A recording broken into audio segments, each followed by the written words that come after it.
Well, then what's the point of the certificate if you don't know what it's for? Oh, it's not even a certificate. Oh, what is it? Oh.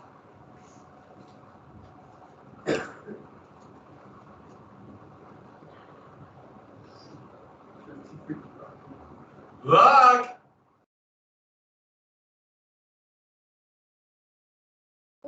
I'm just rubbing it in now, huh? Complete. I know. Maybe I shouldn't have done that. Because I don't want you. You guys could do it too, maybe. I don't know. I don't know if you guys are capable of watching a 25-minute video. That makes you about every 3 minutes push a button saying that you're watching it. That's how they do it. I'm going to do that from now on. So, any other questions? Like, are you reading this? Yes. Cromwell. Cromwell. Cromwell would be a part of a Roundhead, and he would lead the new model army that would defeat Charles's army, defeat the Royalists, and then he would become the Lord, basically he would be there when they had the Commonwealth, but he'd get rid of the Commonwealth and become the Lord Protector, dictator of England. And he'd be the dictator, he would crush Ireland and Parliament of the Spring. Yes? Lepanto. Who? Lepanto. Oh, Lepanto. Lepanto was the big victory by the Spanish, well, led by Spanish, but a Christian powers fleet over the Ottoman fleet. So help stop the expansion of the Ottoman Empire, yes. Hobbes. Which one? Hobbes. Hobbes. Hobbes would write the Leviathan, where it's saying that humans are so horrible they need a strong man to be in charge of Leviathan. And he thought Cromwell was that man. Went to England like, oh, I found my Leviathan. Because humans, if not, they'll just kill, they're brutish and horrible. And then he found out that no, Cromwell actually meant to kill him, so he had to leave there too. But this whole idea that humans are so horrible that they must be controlled by a strong leader. Yes? Richelieu. Richelieu would be the key advisor to Louis XIII and really pushed that idea of politique, got him into the 30 Years' War. And so France would join the Lutherans against the Catholic Austrians, showing that the war is much more political. Any others? Yes? You asked to mention the scientific method. Which one? Scientific method. Scientific method, that's the combination of deductive and inductive reasoning. And that would be the basis of scientific thought and experimentation. So inductive would be observe and make a hypothesis, and deductive, to think about it and come up with a hypothesis and then see if you have a solution. And that would be developed under the scientific methods, so combining Bacon and Descartes. Yeah. Salons. Which one? Salons. Salons. Those would be where the philosophes would meet in Paris. Those who believed in the kind of or beginnings of the Industrial Revolution were relatively wealthy. People would meet and discuss. Yes. Kepler. We know all about Kepler. Kepler, he was a student of Brahe, but he would take all of Brahe's data and come up with elliptical orbits. And well, he invented elliptical orbits. Planets were flying all over, and Kepler brought it in. But figured out elliptical orbits and this new type of geography, a radical shift saying that they weren't the nice, perfect spheres. You see a direct step, Kepler, Newton, yeah. Say, can I get another one of that? I don't know. I think I left the other one at my nana's. I'll see if I have one.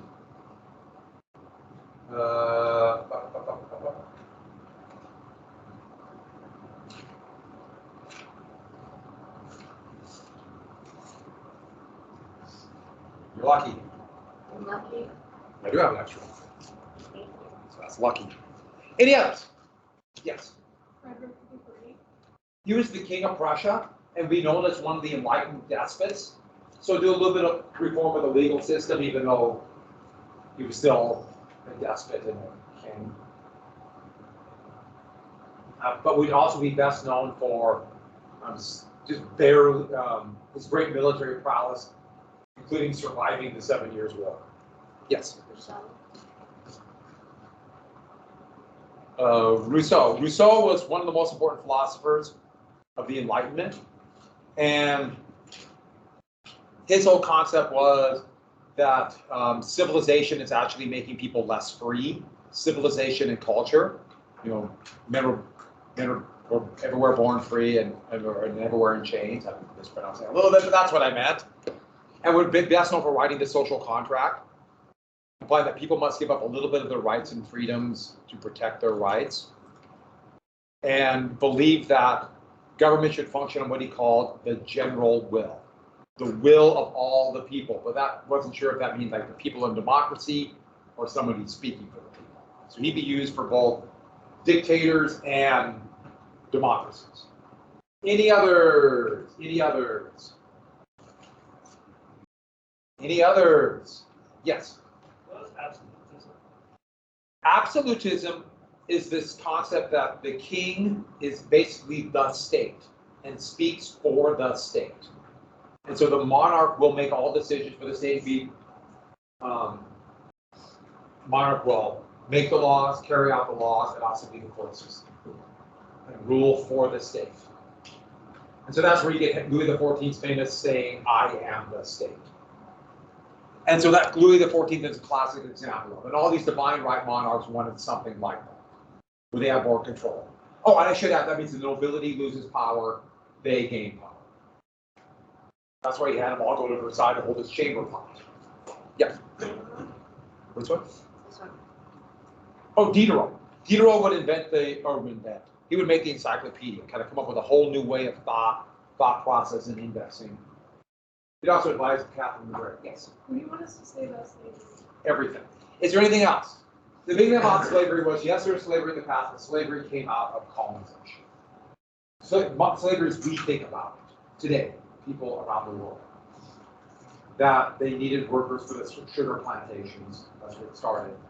And so they tapped into the African slave trade. Slavery went from being this kind of vague, and wasn't clear how long slavery would be, to a permanent system based upon color of skin. And out of slavery would come racism. Like there weren't enough bad things about slavery. Let's add racism to the bunch. It must be color of skin, wild storms.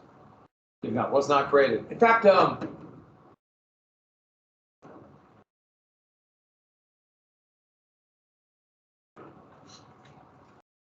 it'd be Montesquieu be the first one to use the term race for color of skin. Not that it matters that much, but first one. Any others? Any others? Okay, the Bohemian phase, that's the first part of the 30 Years' War. And that one, it really was kind of a religious part where the Lutherans were trying to, the Lutherans in Bohemia were trying to maintain their independence, but they would be attacked by the Catholic Empire, Holy Roman Empire. And went in with a Holy Roman victory. Then we'd have the Danish phase, the Swedish phase, and then the international or French phase. Basically just hell. Piled upon hell, and then more hell. And yeah, a third of the population of Germany died, but civilians weren't targeted as much as it was mostly family. Now civilians are targeted. We'll get to total war. Next one. Any others? Any others? So,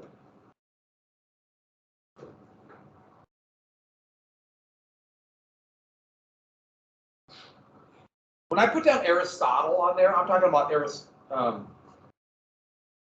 Aristotelian thought. That idea about a couple different things. Everything on Earth, what is it? How does it move? How does everything move in the space? Perfect circle. And so that was part of it, and therefore this concept of we can see it, very logical idea that okay, these are the set rules, everything's straight, the circle, therefore all the planets are on what? All the planets and sun orbiting the Earth are on what? Yeah. Crystal transparent rings. And once again, let's repeat, Isn't that too bad? By the way, remember the idea they started getting little problems with that because what did they notice about Mars? Mars moved across the sky, then what would it do for a while? Go backwards. As the Earth passed it in orbit, it looked like it's going backwards and then catch up again from behind. So they made another little sphere and all these little things. So eventually the whole thing blew up. Principia, that's Newton, and Newton change the whole.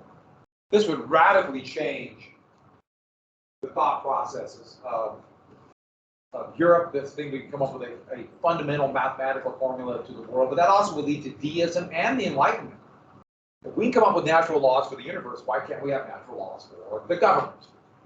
So that's a big deal. And what were the only words that Newton said when he was a member of Parliament? Yeah. We shut the window. Yes.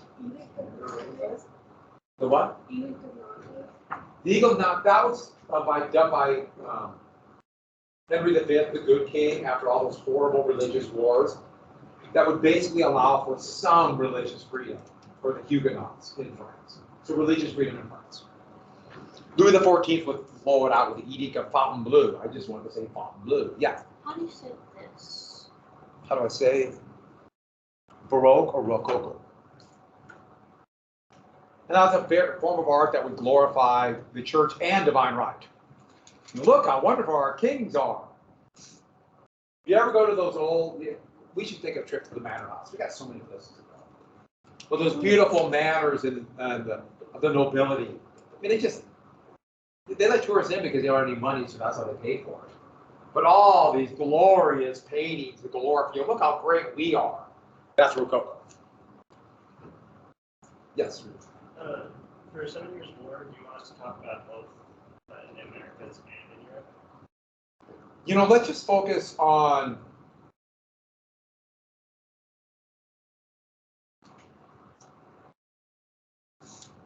that's a long one, and I did put.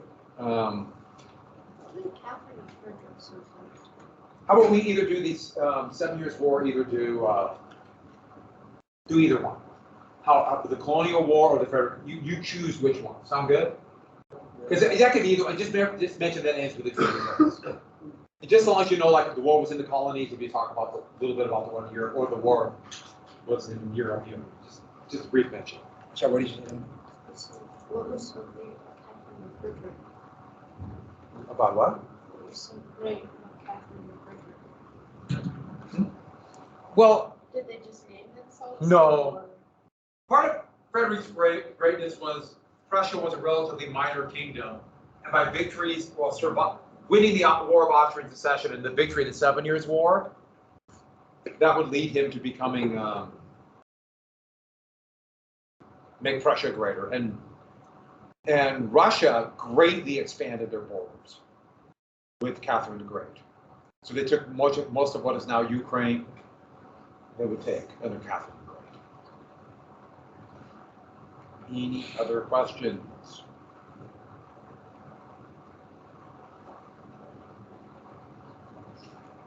Now, there's a lot on this test. So I right now have like 40 matching and 4 short items. I don't think it take any more than 10 minutes. And what will I do during the test as you take it? Eat a piece of cake that I bring you during the You look at your. That's not a bad idea. I was just going to ring the bell. Why are you gonna ring the bell? You know the test is over. I thought you would do that. When the bell quits ringing, you should be done. Isn't that? That's science. That's called annoyance. Scientific method. Any other questions? And for the Bill of Rights, I'm not going to ask you about individual rights, just something that would be something about after the diplomatic revolution. Oh, what was it called? I'm sorry, after the Glorious Revolution. Who became king after the Glorious Revolution? They brought the Dutch king and his wife. Yeah, William and Mary. And they immediately got into war with France. Let me find. Oh, who were the Calvinists in England? The Puritans. And what was their colony?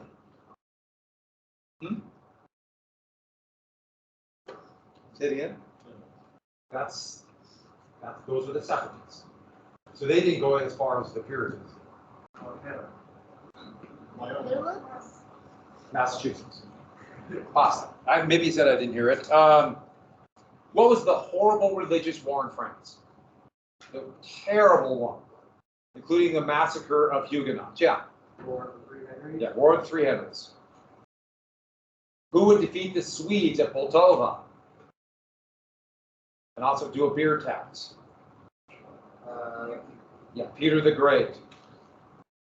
Who would come up, or who would write that all people are endowed by God? He wrote with certain inalienable rights, life, liberty, and property.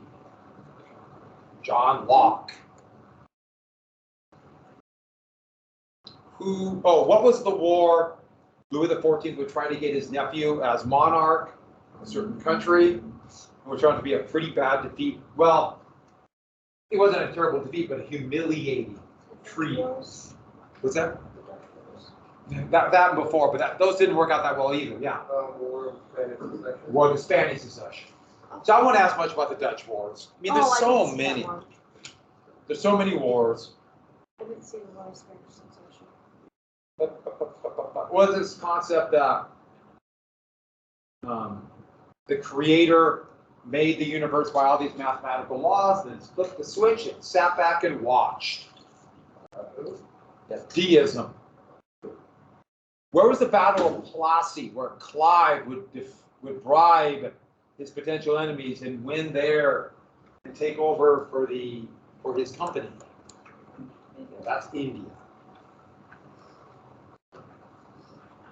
Slavery broke. Or what was the war where Maria Theresa was made emperor at Vienna and Frederick attacked and would win? Yes. War of Austria. Austrian secession. Who were French Calvinists? Yes. Huguenots. What was the great? Yeah, very good. What was the originally part of the Habsburg Empire would become one of the most powerful trading empires in the world, and also known for free thought? What country? Spain. Yeah, Wyoming. Exactly right. The Netherlands. Yes.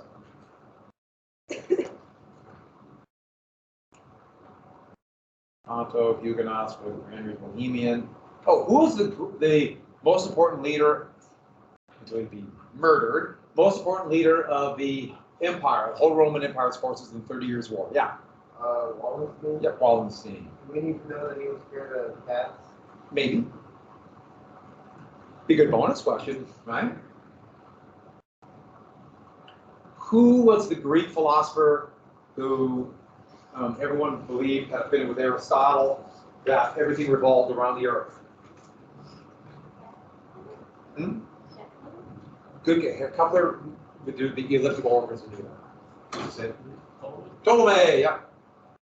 Why is there a P in front of it there? Where is that silent? Silent. Okay. Ptolemy. That just doesn't work.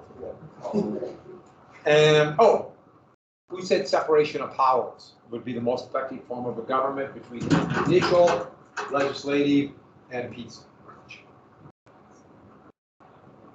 I'm still hungry. Judicial, legislative, and executive. What philosopher? Montesquieu. Yep. Think we're ready for the test? No. Want to just do it now?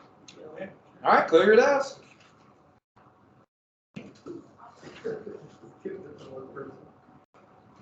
So the ones with the asterisks, I will give you as choices for the short IDs. I think 7 Years' War. I don't know if I'll put India in there, but I might. Voltaire, Locke, and Rousseau I talked a lot about. Definitely keep Galileo. I don't think Galileo was a... Maybe. Start. Yeah, Galileo would be a good one. Be a good choice. Well, let's start on this one. That wouldn't be a bad choice either. There's so many good ones that put in there. Kepler will not be a essay. Short ID choice. There's one I took off. After I thought about, we didn't talk that much about Kepler. As important as he was, yes, came up with his own form of calculus. Any more questions? Are we good? What Hmm? What do we do for the rest of the period? We got to start the French Revolution. We're going to France. Get the guillotine ready. That almost looks like a guillotine. No, guillotines are taller. Yeah, the taller. We can make this work. Yeah. Hold the head here. But then We just need something to. Somebody would frown. Somebody would complain. We'll make it out of cardboard. Good point. Cardboard. Wait, weren't you alive here in the French Revolution? No. And I thought guillotines were too civilized. Too civilized? Use Or Frederick you the Great. believe it's just right? All right, let's do a couple things about the French Revolution. Oh, And if we're gonna do the French Revolution, new notes, put down French Revolution. Oh, I thought we were gonna do. And if we're gonna have the French Revolution, we gotta have something from Charles Dickens. Has anyone had the opportunity to read The Tale of Two Cities? I would highly recommend it. Have you read it? Did you like it? Did you read it on your own, or? It's a really good story, but you have to kind of know a lot about the French Revolution, I think, to really understand. I just like that's from his Tale of Two Cities, but it's about the French Revolution. It's a good story, and I've actually been to the place where he supposedly wrote it. The Saracen in Bath, England. It was a tavern. You know, tavern. Then the big thing was eating there, and he made a big deal. This is where Dickens wrote The Tale of Two Cities. I have no idea if he actually did, but I had to go there. The Saracen. That's when I watched cricket for the first time on TV. I watched it for an hour. I had no idea people were on cheering like mad. Has anyone ever watched cricket? It is the damnedest thing. They would hit, not hit. Guys would run. They'd go, and they were into it. So, the French Revolution. So the French Revolution has a few different phases, the bourgeoisie phase, a few other ones. But let's get to the background first. The bourgeoisie is where the wealthy merchants and nobility took power. So let's get to a little background.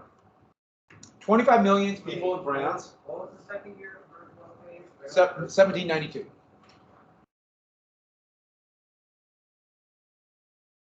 Now, I will come back and I'll talk about these dates. We're going to watch a video.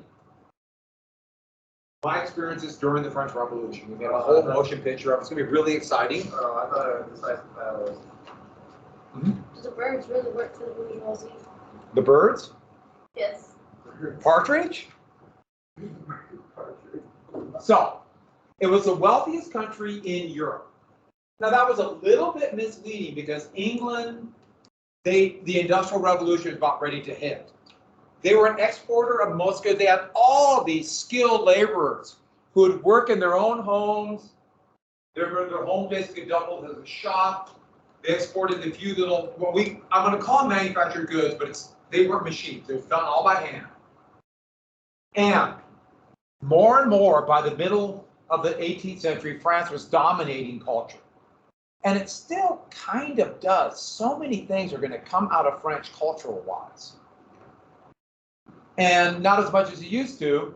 And so they still, they're a little resentful of it. It would happen with the United States, and I think that might be going away a little bit too. And that's, of course, Versailles. That's Neptune. That's a cherub. That's water. And if you look carefully, see that person right there? That's Steve. Steve. I thought you were going to say that's you. So, just to review these, we have three estates, the first, the second, and the third. The clergy, the nobility, and the rest of everybody else. And Louis XV, after Louis XIV died and left the country in such a huge amount of debt, made all these new members of the nobility, and therefore had to tax the third estate like mad. And the third estate, most of the taxes were value-added taxes. A value-added tax is an excise or sales tax, where they just would add to the percentage of what they sold. Basically, sometimes you pay 10% of the value, sometimes a set fee on pretty much everything you buy, that would just nail working people. And so the poor, the peasants, small merchants, artisans are just being hammered by these taxes. Well, the wealthy are getting away with nothing. Yeah. What exactly are the clergy? Clergy, those who are either actually, it can be everybody from the church hierarchy, so the bishops, the cardinals, those who run the church property, all the way down to the local parish. Okay. But they had a lot of land. Look how much land the clergy had when the clergy made 0.5% of the population. Some of the best land in France was owned by the clergy. It was owned by the church. And even though this is a huge amount of land, the best land is owned by the nobility. And that just gives you an idea of the number. 97% of the people, and I just like how they just kind of move them a little bit, but it's the same group every time.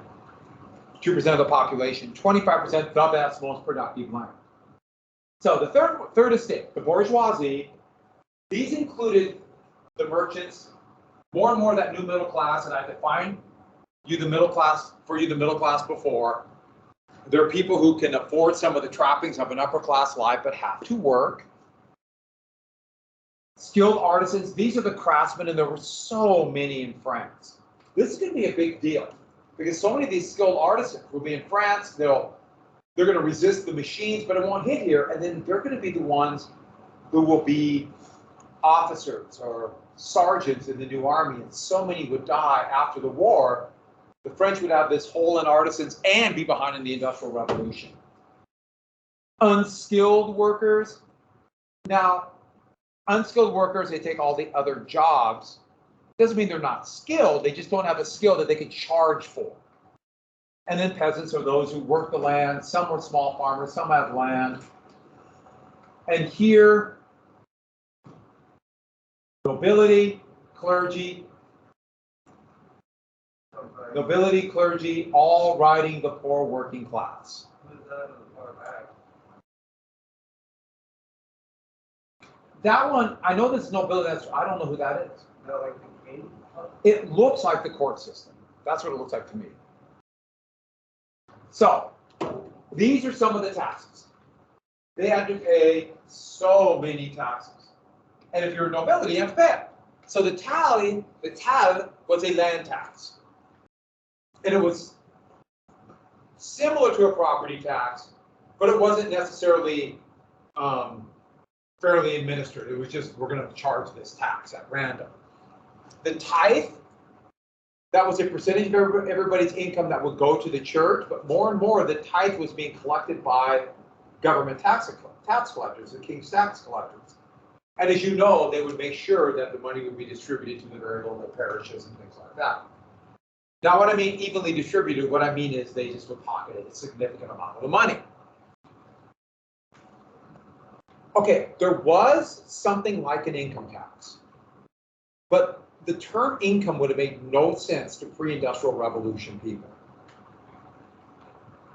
But it would be sometimes a percentage of day laborers have to pay a percentage of their income to that, to the crown. Anybody know what a poll tax is? What is it? Well, when people go to vote. Yeah, but they would vote on things like representatives in their local court representatives called parliaments. But they wouldn't pay when they voted. They would pay early in the year, and then they could go vote if they paid that tax. This is a biggie. The salt tax was huge. It's what is salt used for? Preserve fruit. So salt is like wood. So salt is survival. And so they would tax your very method of survival. And then free labor. So do you get the point here? There's a lot of this. The first and second estate, riding the poor. There's so many pictures of almost exactly the same thing. I could have found many of them. The bourgeoisie, more and more, were bad. So nobility of the road were those who bought that title. We mentioned this once before. They bought it, they had to pay taxes. And they got to act like a noble, they They got to go to Versailles. They can act like a big shot, but they don't have to pay taxes. The old nobility was very resentful of the new nobility. The old nobility were ones, okay, they might have been cutthroats and hooligans, but they thought of themselves as the protector of France. And they now have to be equal of these bunch of ne'er-do-wells, as they see it, who only got there because they had money. They were losing wealth and influence while they were gaining. So there's actually a conflict here.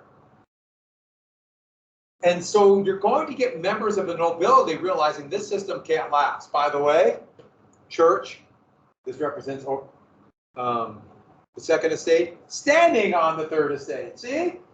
With a big, they're stoning them. Hey, it's something different. It's a little different. And the bourgeoisie, they wanted political rights. They wanted the right to choose their leaders, constitutional law. What they wanted is what they would refer to in the next century, a constitutional monarch. We want the right to have a voice in government because they had absolute monarchy. So even some of the nobility wanted this. And they want to reduce taxes. Now, they would argue as for fairer taxes, they wanted both. Yes, we want fairer taxes, but me personally, I want to pay less taxes. And fairly administered. And they hated, it was called the Latree. I have it. Where do I have that? The Latree de Cachet. And this was a blanket warrant. A blanket warrant that the king could arrest anybody the king wanted.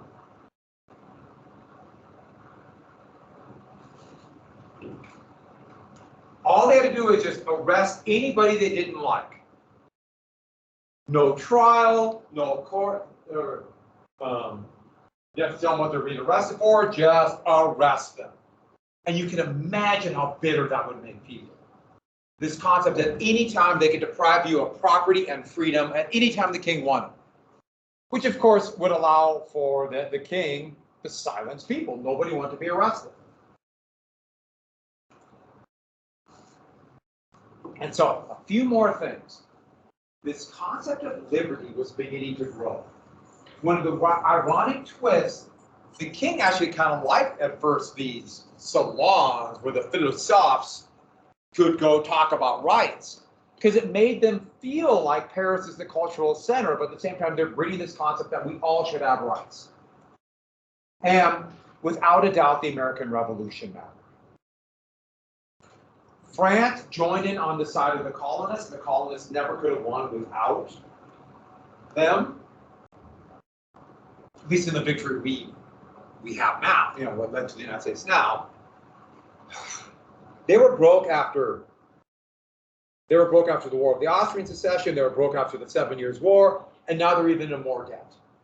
And so they have this massive debt combined with this anger, some bitterness. Okay, yeah. Why exactly did they help us fight against the British? Why did the French help us against the English? Be the British. Good enough. And so I think we got the idea that they totally gouged the third estate. I don't think I'm going to use this one. Oh, I do want to see this. That issued so many bonds. Remember, bonds are governments borrow money. They had to make bonds for everything. Speaking of that, Russia, it looks like they're going to go default on all their debt on Wednesday. They can no longer pay back their bonds because all their money's frozen in overseas accounts.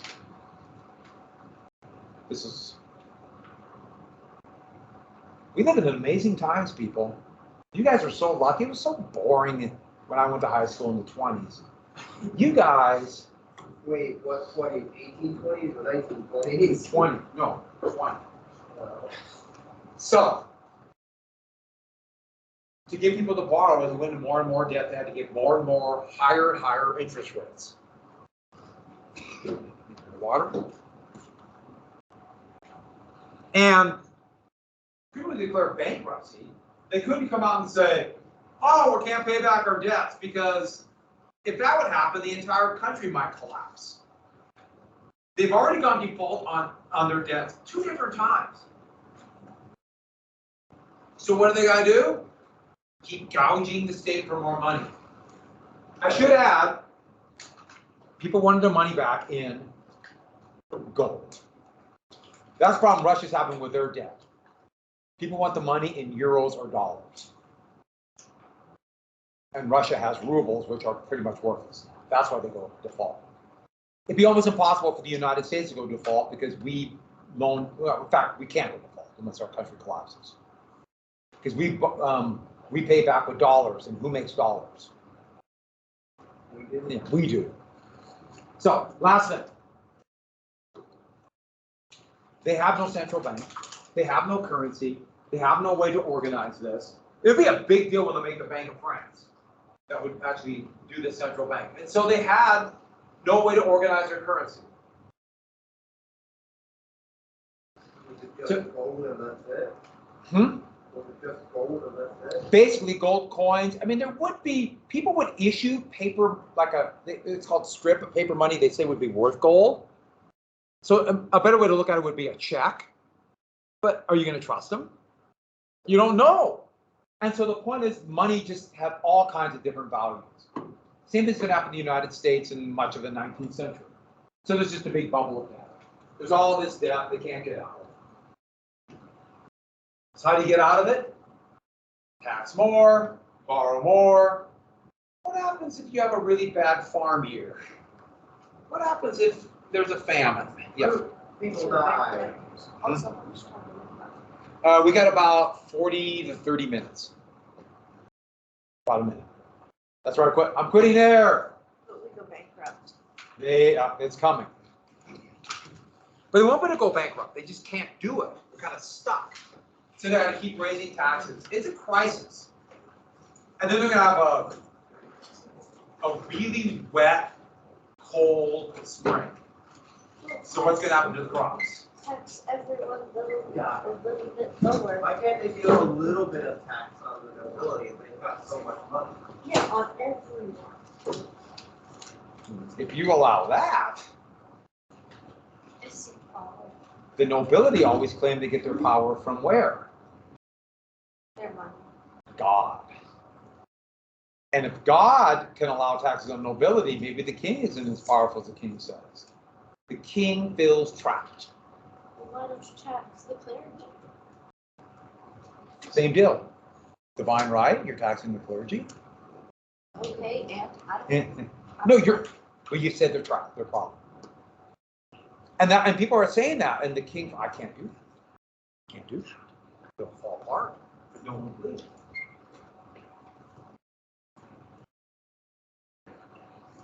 They should have done that, obviously. You're right.